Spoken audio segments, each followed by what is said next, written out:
From Ricardo Magni, an empty loading pin. This is my King Kong meat. I have to withdraw from the contest because I strained my lat yesterday on the V-bar. It will take a few weeks before I can do anything significant again, I hope.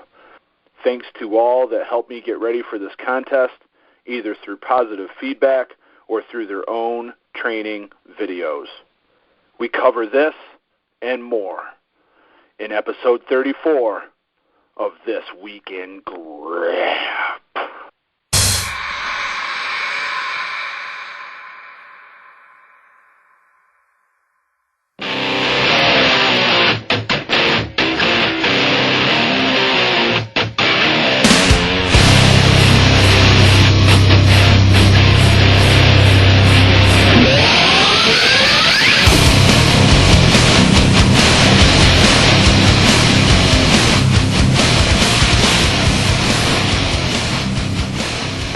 This is episode 34 of This Week in Grip. I am joined with, as always, Alan Hynek, and once again, Ricardo Magni. We have just come off King Kong of Grip 2017. We're going to do a complete rundown of that contest in just a little bit. But first, I want to remind everybody to use the hashtag. What's our count at, Alan, for the hashtag at this point? Do you have any idea, brother? Just a couple hours ago, we were at about 624. 624. That's yep. impressive. So that has jumped up. I think our previous one, at least as of 32, as of call 32, was 572. Wow. So that's huge. Yeah, we seem to be doing about 25 a week or so. So lots of action. Yeah, for sure. So keep that up. That's the hashtag This Week in Grip. And what that is it does two things, really. And I don't know if we've talked about this. The first one is, yes, it helps us find your posts. So when you put something up cool that you'd like us to check out, if you use the hashtag This Week in Grip, it helps us find it better, especially on Instagram. Facebook, it doesn't really work that well, in my opinion. But on Instagram, it works great. The other thing is, it lets everybody else check out stuff. So it kind of ties everything together. So if someone sees something that you're doing they think is pretty cool, whether it's lifting an inch dumbbell or some kind of plate combination or tearing a notch out of a deck of cards, then when you use that hashtag and they see that, they can click on it and they can find more stuff that's pretty cool and give it a try. So keep working on that. And remember, everybody, it's all about spreading the word of grip, because the first rule of grip sport is you tell everyone about grip sport. Guys, thanks again for joining me here on the call tonight. It's going to be a good one. I interrupted the call. These guys were already on here talking about stuff, and I said to zip it. I said zip it, and let's get this thing going. So where do we begin, guys? Where do we begin? Well, first, congratulations, Jedd, on a fantastic finish for yourself. Oh, well, thank you very much. I appreciate that. That was We're going to call you Mr. Silence now after the lack of posts and then a world record on the flask. That's it, Mr. Silence. Good job. Well, I'll tell you, dude, I had some friends home this weekend, some guys that I graduated with, Nick, Levi, Kyle, they were all up. And I don't see those guys that much. So after the contest, we did have some people come back, and we mowed down on some pizza, did some feats, and then once everybody left, I grabbed a cup of coffee and went up there. So I didn't do any video editing, didn't do any Saturday night. Sunday I was absolutely destroyed because I never go out and do anything. So I was up real late till like 2:00. So that ruined my entire Sunday. There you go. Today it was back doing like coaching client paperwork and stuff like that. So I did put the memory stick in from Paul Knight's camera that I still have after about 4 years. So that is in my laptop. So I am at that position, at that point where in the editing process. But as far as I can tell, no, the editing software is not even open. So yeah, but it will get up. Fantastic. Yes, what was your official poll on that, Jedd? was it 56 kilograms? It was 118 pounds and a little bit over. I don't know what the kilogram equivalent would be. I almost want to say 53 or something like that. No more. I have it on my phone right here. Hold on. I'm pulling it up right here. 53 and change, yeah. 53.73, yeah. Yep. Boy, that's a new world record. Yep. That's fantastic. It's fantastic. Well, I'll tell you the main thing was, once chalk starts to stick to it, it starts to stick to it more, and it was kind of like working from the top down. Of course, my hands are quite a bit longer than Luke's, so I got to get chalk down that thing a little bit further, so it took a little bit longer for it to get like optimal seasoning for me. But we started, I think there might be something to using like multiple types of chalk, because we were using the stuff at my house, and then we were also taking it to the gym in town and using their chalk. And it's almost like once we started going up there, we get a little bit better seasoning up there. It's much drier because they have air conditioning. So I don't know if that was a contributor. I don't know. But once the chalk started to stick, I saw a lot better numbers. And I had a lot better numbers in me in training even before SJ4. Like, I was really disappointed at SJ4 with the low number. Well, I got 99 pounds, but I know I had more in me, but the surface was just plain bad. So, right. That was key. The surface was huge. If we use a different flask, I don't know what I end up pinching on it. But training went well for King Kong, and I was happy. What the hell happened to you, Ricardo? Yeah, you know what? I was telling Alan before in our pre-show content that you're worried about us losing. I strained my lat. I got out of position. V-bar is not one of my favorite events, and why? Mine is super slippery.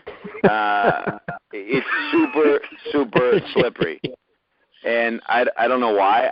I've spent time rubbing chalk into the thing for what seems like an eternity. It's probably only 5 minutes, but at one lift and all the chalk leaves. It looks like a bare piece of metal. So I don't know if I need to bring it to the Pacific Ocean on a field trip for a while and come back and get it or what, but the reality is it's just slippery. And so I got out of position. I was attempting a heavier weight, 264, and got out of position a little bit, and I strained my right lat. And that's problematic for me because I've already had an operation on the left side.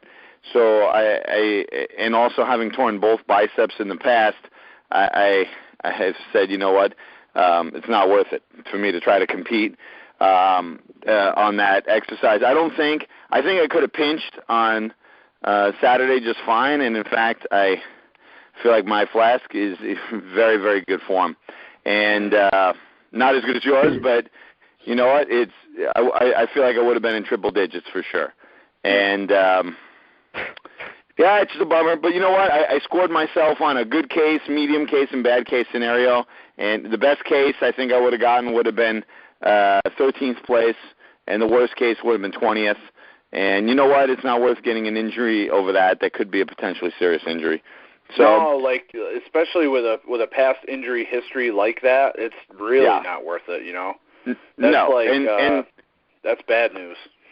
Yeah, and so you know what? I try to exercise a little bit of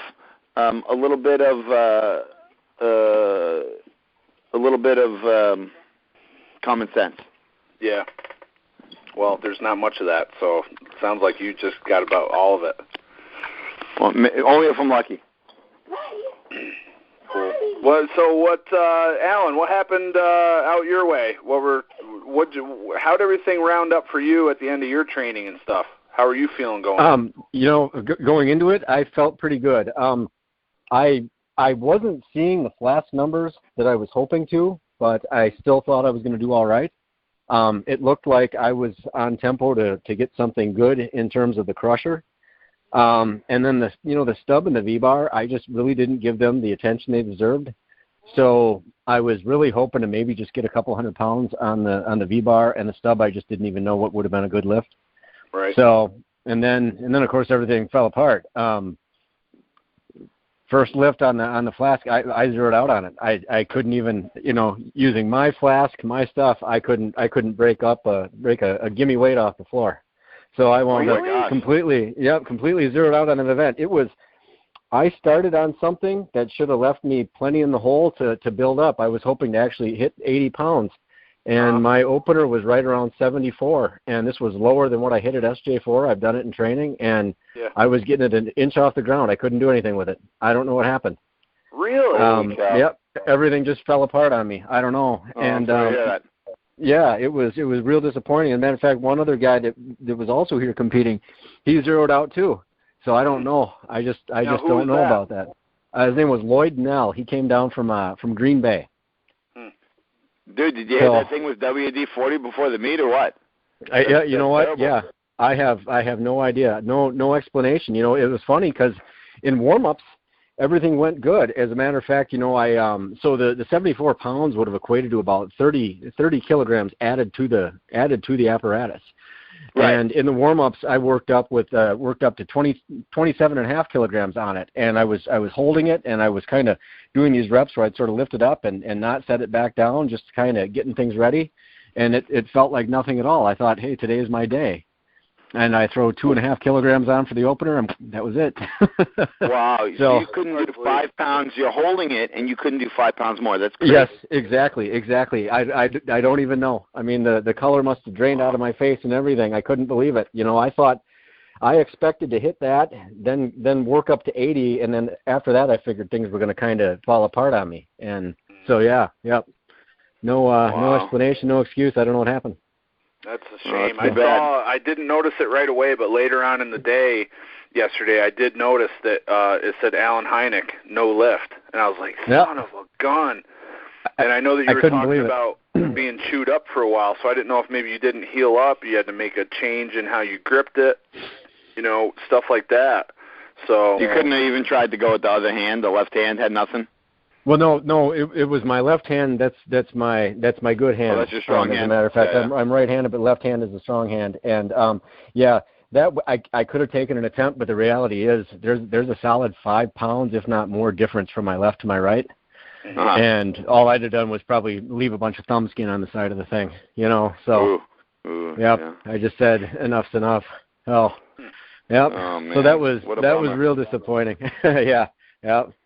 But I did make up for it on the crusher. So I wound up putting 10 pounds over my best on that. I finally hit the elusive 135. So that's something I've been working towards for a while. Yep, I wanted to hit that number because that's what my baby inch weighs. So that means I'm right around the corner on that thing, hopefully.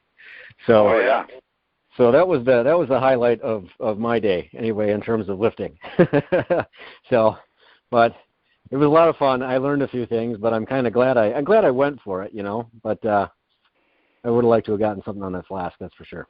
Well, that would have made a huge difference in your overall standings. I saw where you placed there, and that would have made a huge difference. Yeah. Yep. So, but took what I can get. So. Well, not all. Hey, at least you got the contest. I didn't go, and the reality is I didn't want to go to the contest and like I said, either get hurt worse or have a bad experience and then get frustrated and then change my whole training based on something. So that's why I just had to bow out of it. And like I said in a couple of posts there, I felt really bad for Brian and Tanner because I know they were counting on me coming there to help push them and challenge them, and it was bad for me. It just didn't work out this time. So did you hear what happened to the crusher up there? Of course I did. Yeah. Tanner's too strong for the crusher. Did you hear about that, Alan? No, I didn't. I got to hear this though. Tanner broke Brian's crusher. He broke the crusher. Yeah. He said he had 225 on there. He sent me the video. He had 225 on there, and it was an easy pull. And you hear like the sound that sounds like a spring or a bottle cap or something like fly off of the crusher and hit the ground. And the next thing you see as the camera's panning off to the side, there's one guy off to the side like going, holy crap, or something like that. And then you also see Big Brian walking, pointing at the floor because a giant chunk of the crusher flew off. Yeah, that's crazy. Yeah, Well, Tanner thought he could have pulled 240 on that crusher. He told me that. Oh my gosh, that is terrible.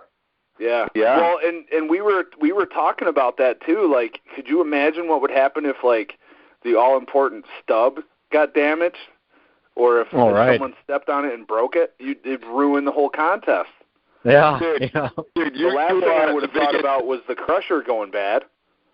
Jedd, well, you are the biggest stub fan ever. Based on your near 50-pound pull on the stub, I think you've been tugging that thing under your pillow at night. I think that's been the extra stub training you alluded to the other day. You've been getting very friendly with the stub. So that's just my thoughts. I'm not a YU my near 50-pound pull. My near 50-pound pull. Is that what you said? Yeah, almost. You were 48 and change, didn't you? No, it was like 47. That's not near 50. Near That's 47 a mile is away near 50. from 50, dude. My bad. Yeah. That's a mile away from 50. That's dude. After all the work that I put in on it, that's like roughly. Hold on a second. 2.2. Hold on one second. Yes, 47.48 pounds roughly. That is about 3 pounds that I put on it from the first day I trained. Maybe 2.5. So, wow. Yeah, maybe. Well, that's crazy that you could just walk up to the thing cold and pull 20 kilos, pull 44 pounds. That's. I mean, obviously, I'm deficient in that type of pulling. Very deficient. Well, you know, I've found over the years that super narrow key pinch has been really productive in all my other training. So I make sure to keep it in there all the time. Hey, I'm not here just to comment on what's going on, Jedd. I'm also here to learn. So thanks for that nugget of info. I'm awaiting the next Jedd Johnson Super Narrow Key Pinch e-book material. Yeah.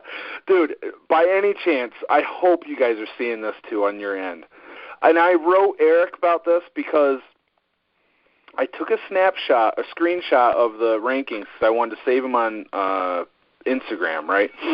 So I took a screenshot and I saved them. So at one point, it said Mike Rinderly on the results. The next thing I know, I turn around and it says Mike Meat Adler. Mike Meat Adler. MEATADLER. I'm like, what the heck is going on here? So Mike's kind of a private dude, you know. He doesn't do a lot of social media. So I thought maybe he wrote Eric and asked him to change his name on there. But what's going on is, for some reason, it's seeing all these foreign names, and it's translating them somehow. Yeah, it's turning them into some kind of translation.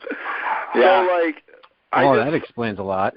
Yeah. So, like, some of these names, like, it changed Ulyss.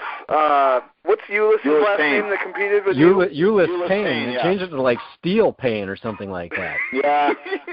I saw that. I thought, what was that? Street Pain. That's right. Street Pain. All the Finns' names got changed. Like Jesse Pignonian, it was Jesse Standing. So, I mean, I guess maybe that's a verb in Finnish. I don't know. Sitting. Yeah. Jesse sitting. Sitting, standing, something. Yeah, it was crazy. How about Arto already? Dude, I know Arto personally. He's always ready. Arto is always ready. But yeah, that is crazy. That was pretty funny. I mean, they may need to upgrade. They may need to. Say again, so I hate to laugh at like the actual definition of their names, but when you're used to seeing these names one way and then you see the English translation put in there, it's just silly, man. It's killing me. It was goofy. It's totally killing me. It was goofy for sure. Yeah. Yeah. Well, that's maybe they need to upgrade their translator next time. Yeah, man. Too. Come on, put that in complaint to the above. Complain it to the head of NAGS. Why don't we do that? Why don't we let him know? Yeah, there you go. Oh boy. All right, so I know that Harry Talonen, he also got injured on the V-bar. Obviously, I got injured a little bit on the V-bar. Did we hear, were there any other bad injuries in the contest? Hopefully what not. Happened to Harry Talonen? I didn't hear about this. Oh yeah, I've been messaging him quite frequently. He got injured a few weeks ago in training on the V-bar. Oh, okay. So was that the wrist issue that he had? I believe so. Oh, okay. Yeah, he called it arm, but maybe it's his wrist. I don't know. Yeah, I forgot or didn't know that it was from V-Bar. I just knew that he. Yeah, definitely from V-Bar. He was not thrilled with his. He didn't even think he was going to be able to do the meet, but he was able to, but not thrilled with his placing because he wasn't 100%, which is kind of what I wanted to avoid. I'd rather not do it than do mediocre and then be irritated with it. Yeah.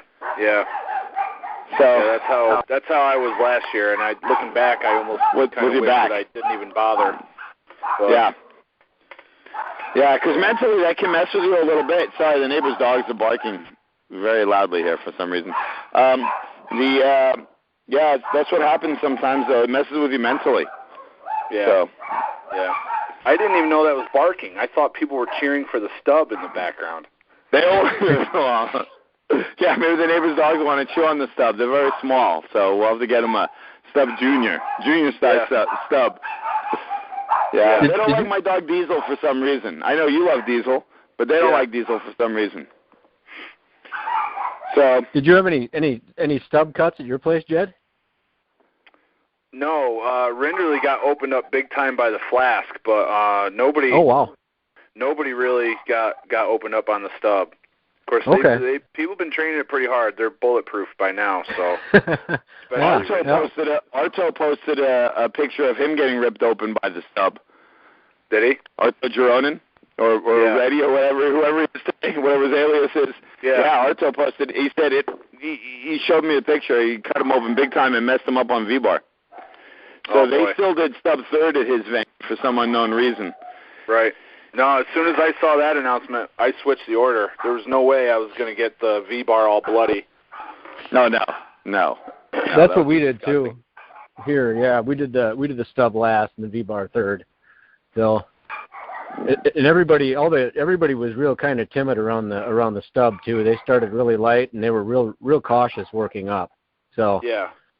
Well, I mean, I don't have to tell you, Alan, but obviously, if you take a zero on any event, especially if you haven't really played with it very much, it's obviously catastrophic. And this type of thing with 170 participants. Right. Yeah. So, yeah, catastrophic to your score, you mean? Yeah, that's what I mean. Yeah. Yeah, absolutely. Yeah, because it's all about, obviously, the overall is how high you can finish up is the key. And, I mean, that's my biggest thing I'm impressed with, just how much the overall level moved up. Not so much in V-Bar, which I was kind of in training. I saw a bunch of big numbers, and I think people may have peaked early on V-Bar. So, or maybe they were training V-Bar fresh and then didn't take into account how the crusher, flask, would tire them out. Yeah. Plus, I mean, if you got quite a few people at your contest, that's a long day, and if you're not replenishing your fluids, it can really add up. Yeah, if you're not in shape, yeah, absolutely. Yeah. So but I mean, the crusher, the flask numbers were, I thought, fantastic. The crusher numbers were out of this world compared to before. Yeah. I mean, the people raised their game, and I think it was great that Finland had two venues and Norway had a venue. I mean, and you know, I made my prediction. I thought Scandinavia would beat America. They did, but not as bad as I thought. So luckily to you and Tanner, you helped save USA a little bit. But it was 8 Scandinavians in the top 20, and then 7 Americans in the top 20. So it was much closer than I would have predicted. Yeah. So I haven't really taken the time to sit down and devour the scores. I know that Luke got to work right away, and he figured if he would have gotten his last V-bar lift and his last stub lift, he would have finished 10th compared to what everybody else put forth. Now, I think probably just about everybody can go in there and analyze everything and try to make those adjustments based on their final attempts. But it is interesting how to go back and do that if you have time. I was wondering what you had heard or seen, Alan. Were there any really close lifts where if someone would have gotten them, they could have made some big jumps in the standings? And was there anything where people took noticeably too big of jumps and really hurt their score because of it? I didn't see anything like that, I guess. I hadn't had a chance to go through all of the scores or anything. So I didn't, I guess I only saw a little bit of that, really. From the competition here on my end, my takeaway, I was the only person that had any familiarity with any of the implements that I had here. Wow. We had Joel Dirks down, and then Ulyss Payne. These are a couple of monstrous strongman competitors. All these guys had ever done with before was they'd played with the Rolling Thunder in the past, and they'd taken one shot at a V-bar at one of Ode Haugen's things, and they didn't have a good experience with it. It was a relatively lightweight, according to them, not even like 250 pounds, and they struggled with it. But then those guys showed up here. Can I comment on that? Yeah. Yeah. Yep, So I was not with Joel Dirks. I've never met him. I know who he is. He's a great, big, strong dude. But with Ulyss, I've competed with him or against him, however you want to talk, a couple times. And yeah, on the V-bar, you had to load it. It was in a medley. You had to load. It was 228-pound V-bar. You had to load the V-bar onto an 8-inch platform, and most of the people, because you not only had to pick it up, but then you had to hold it long enough to tilt it and move it forward onto this 8-inch box, this 8-inch platform, and a lot of people struggle with that one. That's what they said. Yeah, that was how that sounded. But yeah, it's exactly what it is. Yeah. Yep. But even though they hadn't used this stuff much before, didn't have any real familiarity with it, in the end, I mean, they both pulled over 200 pounds on the crusher. Ulyss hit over 300 on the V-bar. And, even Joel Dirks, like on the flask, he hit like 95 pounds. Their big stopping point was really the stub, and that was more or less because they just didn't want to get opened up by it. That was kind of their main concern, why they wanted to do it last, and they just took some light jumps. Joel was really systematic building up because he wanted to hit a good number, but he was kind of holding back just a little bit, But if those guys had done actually any real specific grip training, I mean, they'd have been way, way up near the top, a lot closer than they were, and Joel was up there pretty high. Oh, absolutely. So, yeah, those guys have tremendous potential. I mean, Joel has lifted the inch dumbbell and blob at the same time, and we just talked about him a couple weeks ago doing that crazy inverted dumbbell clean. I mean, those guys are huge dudes with some serious potential. So if they had any familiarity at all with the events, I'm sure they would have done much better. So. Oh yeah, it was amazing watching those guys do that stuff. And post comp, we actually did the Crust of Dust challenge here for those guys, and they blew through it like it was nothing, And I just couldn't believe it. It was just impressive watching them go to work like that. It's amazing some of the carryover we see from other things. Guys come in from outside of grip, and they come into it and just kill it, where it's like the guys that are working their butts off specifically at it don't quite get to those levels, It's like you got to work in a different area almost. But. Well, you know what, though? I want to comment on that because I put this on the grip board a couple times, and I get very little response from it. I put this up after SJ4. I put this up after before that. At the end of the day, this whole body weight argument and everything else, at the end of the day, the bigger, stronger guy is going to live more than the smaller, weaker guy. At the end of the day, the bigger, stronger guy is going to lift more. And I really believe that you get a guy, Ulyss is almost 400 pounds. Right? Yeah. 370, 380, how much? 390, yeah. Yep. Okay, so he's obviously pretty hungry. So Ulyss, 390, and then I don't know how big is Joel Dirks? Well, certainly over 300. He's pushing 350, I think. Right in that ballpark. Yep. You put a big man like that with a huge frame, probably with big hands and feet, you give him this stuff. When they're deadlifting 700, 800, 900 pounds and squatting these weights, they're going to pick up 50-pound dumbbells, even 172-pound dumbbells. They're going to pick this stuff up because when you pick up 800, 172 obviously isn't very heavy. And I think that's the hard part that the people who specialize in grip can sometimes struggle with when some new dude comes in. Like, for example, Carl Myerscow comes into our Ode Haugen meets at 6'10", 356, and just blows people away. Why? Because he's an Olympian. He's a giant athlete, a monstrous human, and super strong. Now the real key is this, is how those people, in my opinion, how those people progress afterwards. Are they doing it for fun or for cross-training? If they do grip and they actually specialize in it, will they progress? And I think that's kind of the key. And a lot of people like that have shown up over the years, and they don't stick around because it's almost like they don't have respect for it because they reach a level that's everybody considers so high, and they get there so quickly, and they're like, well, this isn't really, legit. They think that these high water marks are really not that bad, nothing to really care about. When in reality, if they pushed harder, I think they could potentially be some of the strongest grip guys ever, like reaching marks that some of us would never be able to reach. But they just don't get that, I agree too. And I was actually I was excited to see some of Joel Dirks had a legitimate interest in it. I do think it's definitely a part-time thing for him, but he does seem to have interest in grip moving forward.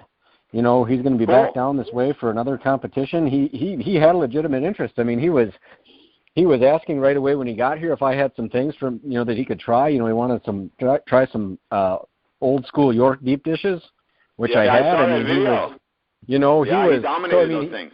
He had a genuine interest in it. I actually offered to even send him home with a Blobzilla, and he declined, but his reservation was more than like, hey, you know what, I'm not going to be able to really get to it. It's just going to kind of sit around sort of thing. So, but it seemed like, it's something that he wanted to do. He seemed interested in competing too against like Jedd, and kind of trying to almost one up some people, but he had a legitimate, genuine interest in where he was going to place. And he just wanted to do good. It wasn't no lack of interest or anything there. He was really trying, which was, I thought that was huge. So, yeah. Well, here's another example of that, Alan and Jedd, and that's Martins Lisis. So Martins got 6th in World's Strongest Man 2 years ago. He got 4th this year. So clearly, if you get 4th in World's Strongest Man, you're obviously one of the strongest humans on the planet. Right. And he rolls into the contests, and he wins. I mean, every time, and he's a strong man, over 300 pounds, but not huge in terms of, he's not like, like size 17 shoes or something. I mean, he's more of a regular-looking guy as far as carrying. He carries the weight very well. But, he picks up blobs, dumbbells, 200-kilo axles like they're nothing. He's done 271 on Rolling Thunder right in front of me. I mean, the man is very, very strong. And, again, I think if you had more of those World's Strongest Man guys competing in this, we'd all be a little bit further down the grip food chain because they're very, very strong. Oh, yeah, no doubt. So, but that's one of the fun things about doing a Fit Expo is, Ode is like a magnet for strength, and he attracts these guys himself in World's Strongest Man twice. He attracts these guys, and it's fun to compete against these guys. Super fun. For sure. Yeah, absolutely. Let me ask you this, guys. Were there any... Did you hear of anybody... I think we kind of touched on this already. Did you hear of any injuries that took place during the competitions to guys that might have hindered their performance, like during the contest? I didn't hear of any injuries, but here's what I think happened, and I think this was kind of the gamesmanship of the Internet. I think some people peaked too early. I think there's a few people that maybe they saw one guy do a video, so they wanted to put up another video, and then someone else puts up a video, and I think there's several people that may have peaked a little bit too early. So that's kind of what I saw. I think I saw that with a number of guys who I thought would have been a little higher in my predictions, and it didn't quite come to fruition in the actual contest. So yeah, that's possible. That's very possible. I think somehow Luke and I peaked perfectly for this contest. It's like the first time it's ever happened. I mean, he literally had 2 or 3 PRs, and he said it's the first time he's ever PR'd in a contest. Like he never hits his numbers. Yeah, he like never hits his numbers. So that's crazy. I don't know as why strong that as he is, I figured he would be getting PRs all the time.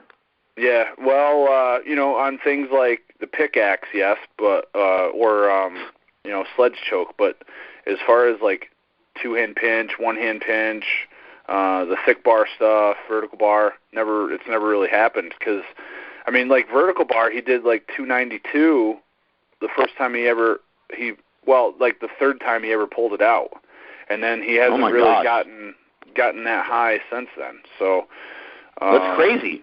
Yeah. And he's not even that big of a dude. What is he? 200 pounds? Yeah. Between 2 and 205 generally. Sometimes up to 210, depending on how much candy he eats out of my daughter's Halloween basket. Oh, well, good for the share. That's nice, Jedd. You're teaching her well. That's very nice.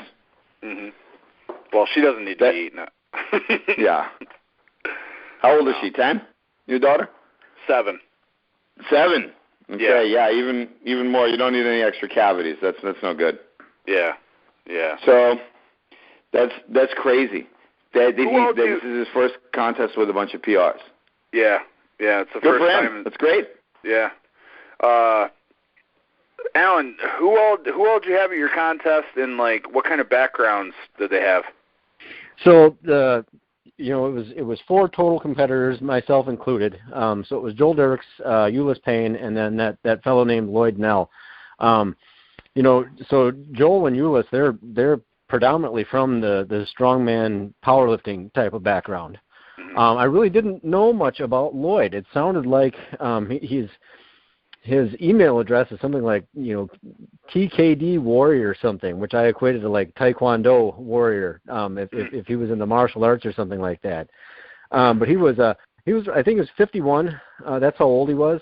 Sounded like he had a good Rolling Thunder number. Sounded like he could hit a couple 100 pounds on the Rolling Thunder. But didn't really play with much of the other stuff. Hadn't really done anything with like grippers really before.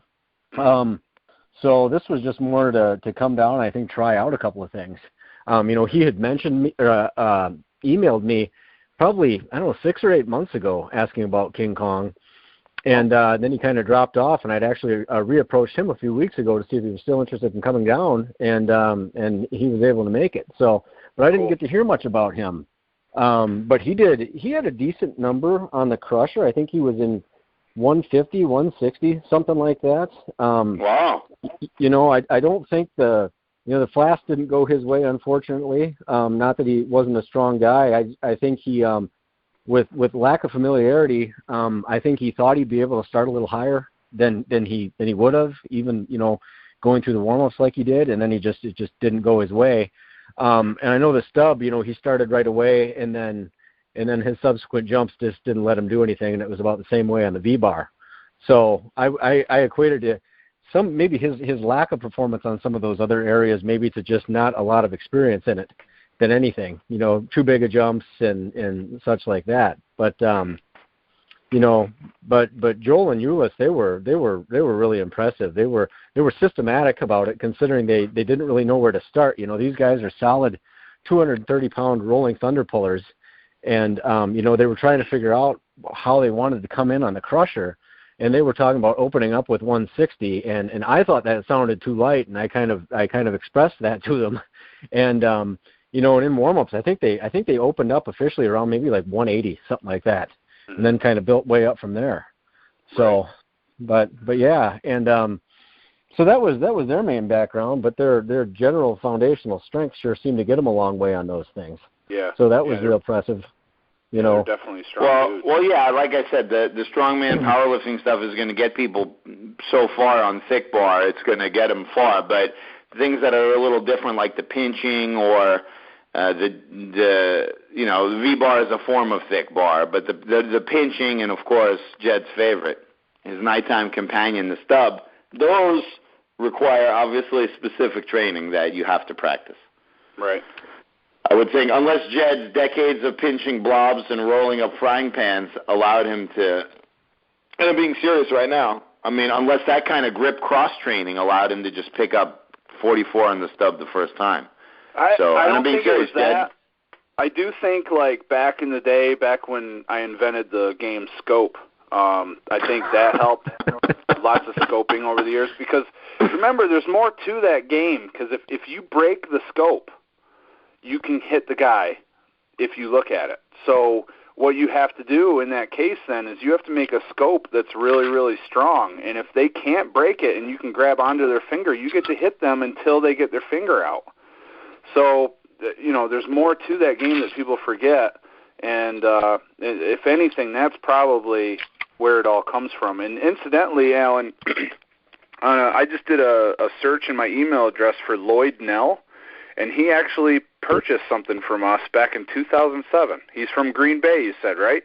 Yes, from Green Bay. That's right. Yep. Wow. Yep. Oh, nice. He's okay. Here, so yeah. Yeah, he had a few things. Cool. This didn't sound like he had a whole lot of stuff. More or less, like he was kind of getting into it and stuff. He had mentioned that he just never tried to even shot like a number 2 gripper. So he actually tried to compete in the Crush the Dust Challenge. And he hit the gripper fine, he hit the hub fine. It was the Rolling Thunder that ultimately stopped him. But at that stage with everything else, even if he was pulling 200 before, he'd have been pretty well smoked at that point. So that would have been a real challenge. So yeah. But yeah, everybody did real good. I was real impressed with. Well, I didn't do real good, but everybody else, I was real impressed with their performances. So it was really cool to see a lot of that. Yeah, absolutely. I was going to run down the list of people that I had here. First off, Chris Andrade showed up and got into the 83 kilo class, and he's lost 80 pounds. Yeah, I saw your post on that today or yesterday. Yeah. Yeah, man, he was in the 120 class with me back in 2013 when he came to his first contest, the Hold Fast Gauntlet. And now he competed in the 83 kilos, so he's lost 80 pounds. Thought that was really impressive. He brought his son along. His son competed again. His son's almost as tall as he is. I think by next contest that I see him, he's going to be just as tall as his dad. Cool. Amber did not compete. She was not feeling well that day, so she stayed out of it. But she got a whole bunch of pictures, and she was supporting everybody. Rinderly, Mike Rinderly, the guy that I did, I have 2 videos with him that I sell, hammering horseshoes and brace bending. He came up, and he just got diagnosed with a very serious shoulder injury, labrum issues, slap tear. Partial bicep fraying, let's see, maybe supraspinatus tear. So he's got a lot of stuff going on. And he was able to compete despite all that damage? Yeah, he was really, really leery about the vertical bar, but he went ahead and did it anyway. And, man, just absolutely massive. I could not believe how big he is.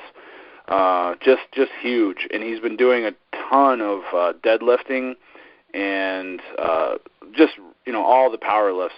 He's real good at them. He loves doing them. He was preparing for a contest that I guess he's not going to be able to do now, but just massive. I would say probably as big as I've seen him right now. So probably like 7,500, 8,500 calories a day he's eating. 2 sets of brothers came. We had Peter and John Nicholas. And Peter has actually competed at several of my competitions. John has come to several of them, but he's never competed until this year, so it was nice to have John take part in the contest. The other brothers were Mike McMillan and Jeff Martin, and they came from Rochester and came down. Mike was at South Jersey 4. I don't know if you recall him at all, Alan, but he was at South Jersey 4. He's the lean climber dude with the big black beard. You remember seeing him? I do know who you're talking about now. Yes, I didn't realize the name, but everything else you described is right. Yep. Yeah, and I remember I was talking to him at Nate's house. We were talking about him coming over, and then he reached out to me a couple weeks ago, and I said, "Yeah, man, let's do this. Get on down here." And he brought his brother, and I think they had a good time. Ryan Thomas, Big RT on Instagram. He's a pretty big dude, and I met him in Syracuse running the contests up to the arm wrestling meets. So right there is 3 dudes that I've met from going up to Syracuse and running competitions that have continued to compete in grip sport contests. Hey, can I interrupt there, Jedd? Hey, yeah, did DeVorn compete? Because he was one of those guys you uncovered at one of those Syracuse competitions. But I don't think I saw his name in the contest there. Nope, I didn't hear from DeVorn. I didn't reach out to him. I didn't reach out to anyone. So I don't know if he knew the contest was going on. I know he was on Instagram and Facebook for a while, and I've been talking about it on those two channels the last couple of weeks, and of course the YouTube channel. We've been talking about it every single week, pretty much, with This Week in Grip. But no, right. I didn't hear anything. I didn't hear anything from DeVorn. I figured for sure that he would stroll in, or maybe he would go to Jersey. At the Jersey competition. But nope, didn't hear about anything from him. Yeah, well, that's one of those things that Alan brought up when we did our prediction show. Was you just never know who's going to show up. I mean, had I known Alexei was going to show up, I've competed against Alexei twice. Had I known he was going to show up, he, of course, would have made my very, very short list for the top. But who knew he was competing? No one. He's pretty low profile on the social media. He posts some training clips on that YouTube, like I pointed out last time to you guys. Yep. But he kind of keeps a low profile. So that is one of the hard things. You never know exactly who's going to come. Yeah, man. So. Then I had another. Well, let me let you get back to running your thing. Yeah. When you mentioned Syracuse, that immediately triggered DeVorn in my head there to see if he was involved. Yeah. And I had another guy from that area of New York, Joe Sullivan, come down and compete in his first grip contest. He's been coming down here every couple months and training with either just me or me and Luke, and he did real well, too. It was actually really close between him and Mike Rinderly, and it came down to like one attempt on the V-bar that allowed Rinderly to pull ahead of him in the overall. But both Mike and Joe, like you can see in the pictures, they're both bigger than I am. They're both like 6'4". I'm like 6'2", and they outweigh me. So they're big boys. They got a lot of potential. It's just a matter of getting time training. I honestly think Mike could be really, really good. I think Joe could be really, really good. The difference is Mike is not like super passionate about grip. Joe is. Joe really likes it a lot. So that gives him an advantage, I think, over the long haul. But with this injury that Mike had, I think he could possibly shift gears and really shake things up. You know, maybe even train for Gripmas, or he's talking about possibly going to Dan Senadoza's competition on, what is it, the 11th, Alan? Is that what it is? It's 2 weekends from now? Yeah, I think so, yeah. Let me see if I can page back through that here, but that's right around the corner. Yep. Yeah, I think there were a couple people talking about going to that from this group. One of them was Mike McMillan. November 11th, 11 a.m. All right, thanks. Yeah. So that rounds out my group. But what's funny is I had two guys at my competition from Pennsylvania. Everyone else was from far away. You and Luke. Everyone else was from other states. Yep. That's weird. That's crazy. 1, 2, 3, 4, 5, 6. 6 people from New York State. All of them about 2.5, 3 hours away. The 2 people from Connecticut, the Andrades, and then Rindo came up from right outside the D.C. area. Wow. Hey, Alan, I have a question for you. Did you have to wind up feeding Ulyss and Joel? Because you might need to take a second job if you had to feed those guys.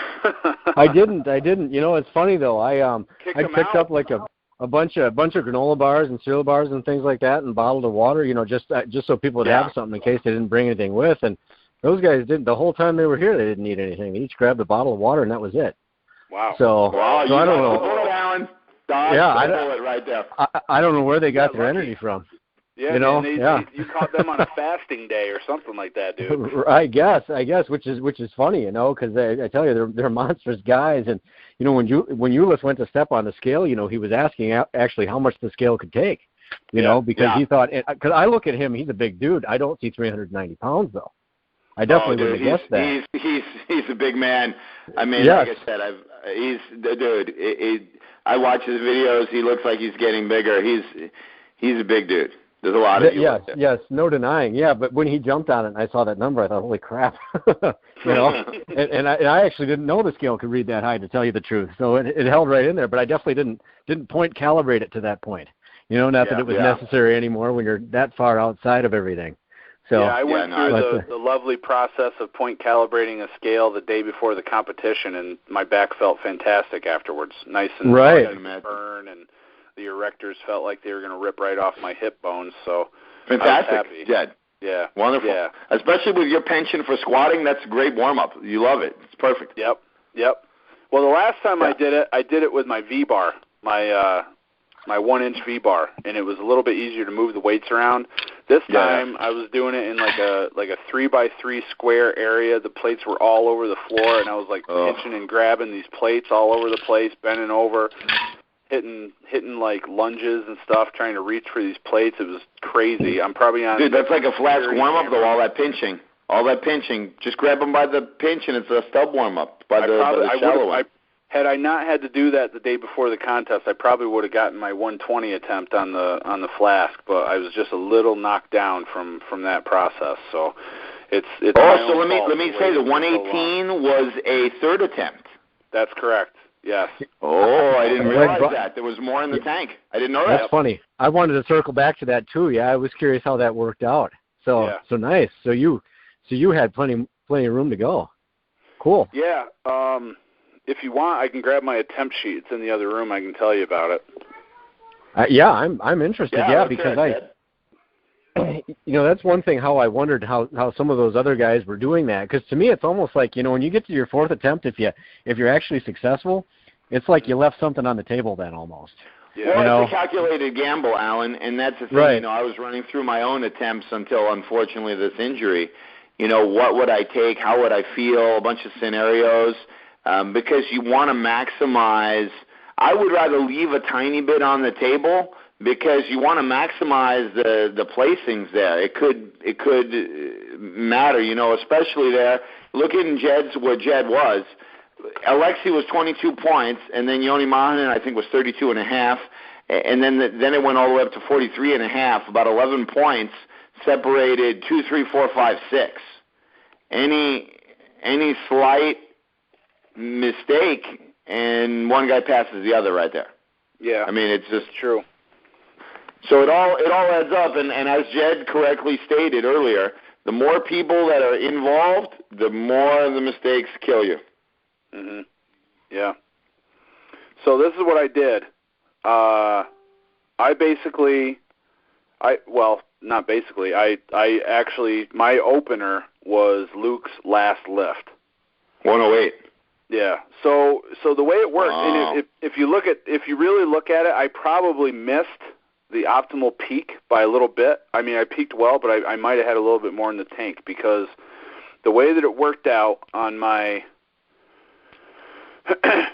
if you look at the last 3 training sessions, I skipped the actual last one. I had something going on, so I didn't train flask. But the last 2 before that, I went for 117 scaled and broke it off the ground.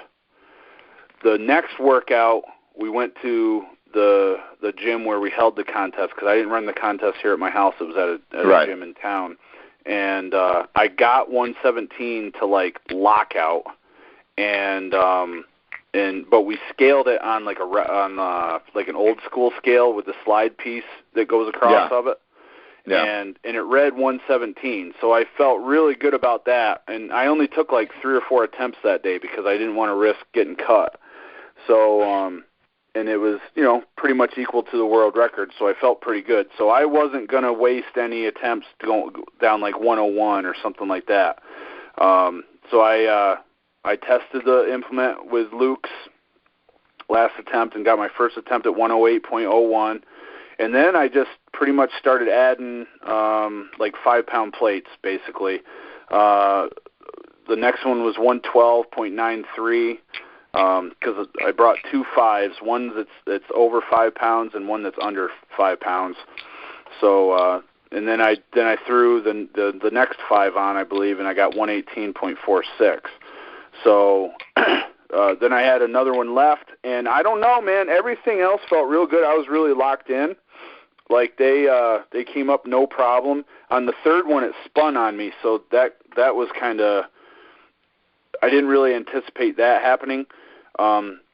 but the whole implement spun on me, and I just hit the stick, but it came up really, really fast. And then I don't know how much time passed between my third attempt and my fourth. I didn't want to make things drag on, but I didn't feel like I rushed it, but like it barely came off the ground, the 120. So I probably just stuck like maybe a 1 1/4 plate and then one of my washers on there to get over 120. I don't quite recall right now, but yeah. So I thought for sure I was going to get 120. Wow. But it barely came off the ground, and it spun right away. So, like, if I can keep it from spinning, I can get singles at high weights all the time. But the second it starts spinning, it means something is fatigued in my grip, and it just flies right Which out. way does it spin? Counterclockwise or clockwise? I'm guessing counter. It's counterclockwise because I do better left-handed. So I took all my attempts left-handed. I just did warm-up right. What? Why are you better lefty? I don't know. I don't know for a fact. I just think it goes back to all the scope as a young kid, man. I used to do a lot of it left-handed, and it's no. I think honestly, what I track it back to is my senior year in high school. I bat right-handed in baseball, and the pitching machine was lined up on the inside corner, and I got this severe deep muscle, maybe even a bone bruise in my right thumb. And I don't have the same range of motion in my right thumb because of that. And I don't know if that's what's caused it or whatever. I mean, I got thoracic outlet syndrome in my left arm, so that's the one where I couldn't even lift the blob for several months, left-handed. Wow. And it's come back, and but it pretty much always I've been better on like plate pinching, like 245s plate pinching and stuff like that, like regular 245s has always been better left-handed. Thick bar is always better left-handed. Except for this year, for some reason my right hand was stronger. All of the other King Kongs where we did Crusher, I always went left-handed as far as I remember. Really? I didn't know that. Because usually I think I see you picking up the blobs with your right hand, so I just assumed you were right-handed. With the blob, I'm a little bit better. With blobs and block weights, I'm a little bit better right-handed, but for the longest time, my left hand was stronger, especially on, like, hex blocks. I think the first time I ever cleaned our half 110 hex block, it was left-handed. Wow. Yeah, I had no idea. You're going back to 07 there, so, for the most part, I'm better left-handed on, like, the static open hand lifts, and then naturally gripper is better right-handed. That's the same for me, actually. Really? Yeah, I can. My left hand. I'm right-handed, but my left hand is stronger on everything but grippers, and you flip the amount even. So, whereas my left hand is a good 5 or 10 pounds stronger, when it comes to grippers, it's the exact other way. I'm a legit 10 pounds stronger on grippers with my right, if not more. Right. I could never put two and two together there, but it's a substantial difference. So, well, I'm the opposite. Everything on mine is stronger with the right hand. So for me, I do everything with the right hand. Unless something's injured, then I do the left. But I can still do pretty good with left hand on hub. But right hand is better for me on everything. Yeah. Yeah. Interesting. Hey, that's one of the things that people have to try out, though. They can't, just because they're better right-handed at something, they can't assume they're going to be better right-handed on everything. You really got to try that out. That's I think everyone should train both hands regardless. I think you don't want to develop an imbalance. And absolutely. I think you need to train both hands. That's actually one mistake I made early on, was that because I was right-handed, I made the assumption that it was actually stronger than my left. And so when I was doing things with the right, I was actually using the same weight on my left. And that was I think that was really sort of holding me back at first. And then I wound up hurting my right elbow. And that's when I found out that my left was actually quite a bit stronger than what my right was, when I actually started training it a little more individually. Yeah, it was really weird. I'm glad it worked out that way, but nonetheless, it was surprising. I would have just expected the opposite. The arm that I never used, I just would have been weaker. So. Yeah. Well, I have a couple of things unrelated to King Kong, Jedd, if it's time to share. If we're still going over King Kong and results, then maybe we need to dissect the King Kong results a little further. Whatever you'd like to do. I kind of got to wrap up here in the next couple of minutes, so if you want to cover something real quick, go ahead, or we can wait till next week. Doesn't matter to me, buddy.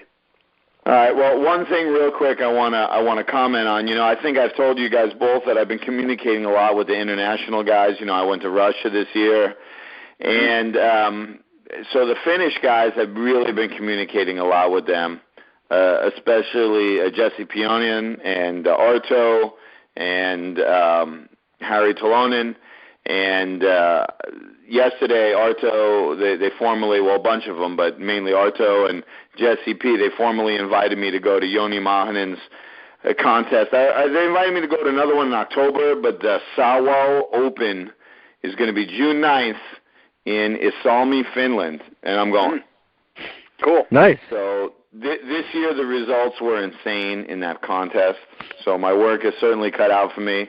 And the other thing I'm going to do is I'm going to go at the LA Fit Expo. Ode Haugen changed the weight classes, and so I'm going to lose a little bit of weight, a little bit more, and I'm going to compete in the 220 class.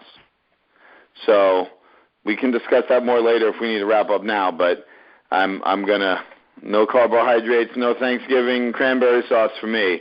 Yeah, so I'm going to cut to the 220 class. So am I, Nice. brother. I'm going to cut down to 222. 220 also. Really? For what reason? No, I'm lying, but I thought so. It didn't sound sincere. Yeah. Hey, one thing, Ricardo. So that contest you're going to then in Finland, you said you were invited. Is that how that works? Is that an invite-only contest? I don't know. I mean, if someone else wants to go, they should get a hold of me, and I'll get a hold of the Finns. I'm not really sure. I know no American has ever gone to Finland before. I know that I'm going. It's a done deal. I'm going to go. So if that means I skip Russia this year, then I'll skip Russia this year and go to Finland. It's going to be kind of expensive for me to pay for 2 international flights in the same month. So we'll have to see how the Russia thing looks. But for right now, I know that to qualify for Russia, you have to compete at the LA Fit Expo. I know that's a qualifier, and Jedd mentioned that we would talk about that on another show after King Kong, which I'd be happy to do. But as far as the Finland one, I don't know. It's called the SAWO, Savo Open. I know the results are on the Iron Mind website from this year, and they're insane results. These guys are very strong. So there's 5 events. Right. Like I said, if Jedd needs to wrap up, we can talk about it more later. But I'm very excited to mix it up with the best in the world. These guys are unbelievable. They're super nice guys, and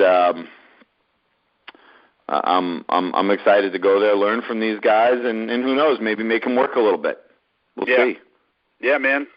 Well, I actually got a write-up from Jesse that I want to read on here sometime. So won't do it now just because we're running out of time. But and I also invited people in my email newsletter that if they went to King Kong and wanted to send in a write-up, that we might be able to read it or part of it or something like that. So I'll extend that invitation to anybody listening here as well, that we can cover those in one of the shows coming up.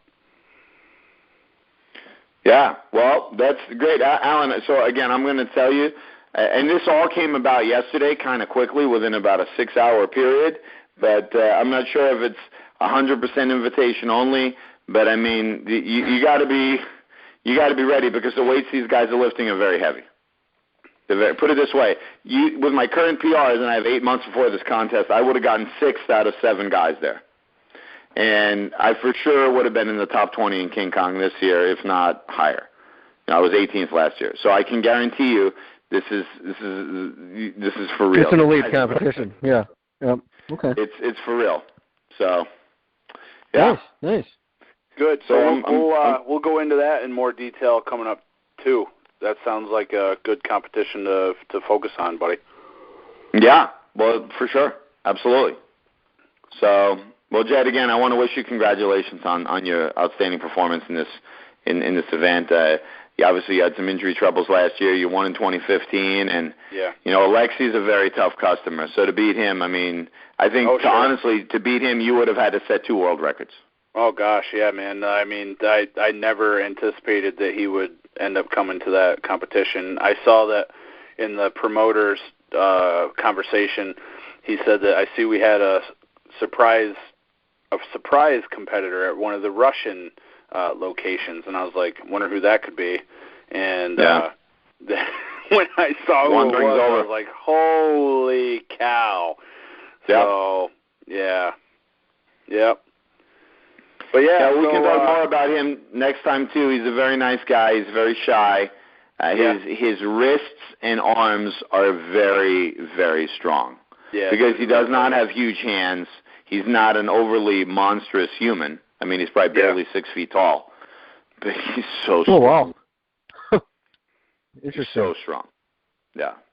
Cool. Yeah, awesome, man. That's cool that you've gotten to meet so many of these dudes, man. Like. Yeah, well, that's one of the things that gets me going is I see how much farther I have to go. I mean, they're so good. I'm like a scrub compared to these guys, so I need to pick it up.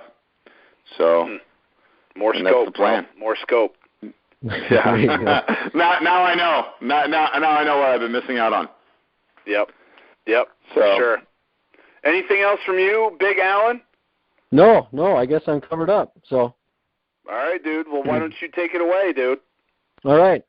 Well, thanks for listening, everybody. That's episode 34, the King Kong wrap-up. Don't forget to use the hashtag This Week in Grip. Make sure to like the video. Don't forget to share and subscribe, and we'll be back again next week with a little bit more. We'll see you then.